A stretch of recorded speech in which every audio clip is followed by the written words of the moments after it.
Our story today is about Albert Fish, the serial killer who terrified America. Albert Fish, whose real name was Hamilton Howard Fish, was born in 1870 in Washington.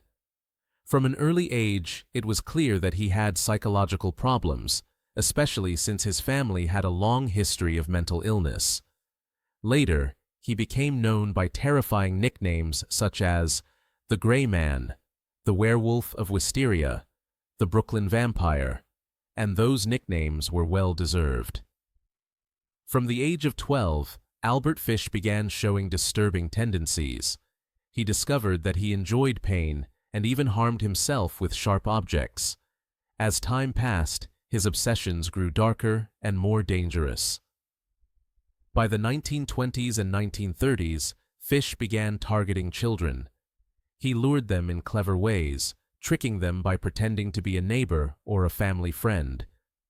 Once he had them, he subjected them to horrifying abuse, and in some cases, he even killed them and consumed parts of their bodies.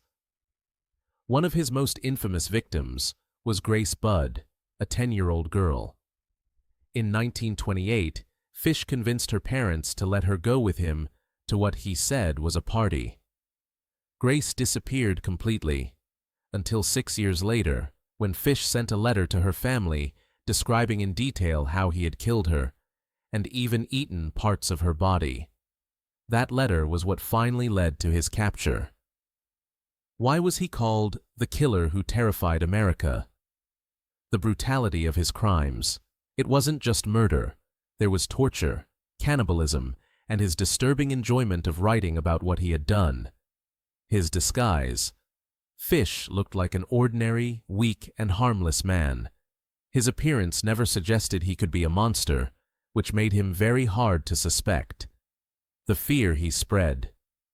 Once the newspapers exposed the details of his crimes, America was shaken.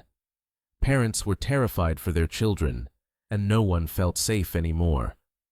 In 1934, police finally tracked him down after tracing the letter he had sent to Grace Budd's family. He was tried and sentenced to death. On January 16, 1936, Albert Fish was executed in the electric chair. The shocking part? Just before his death, he reportedly said, "Death by the electric chair will be the supreme thrill." That's why Albert Fish is still remembered today as one of the most horrifying and infamous serial killers in American history.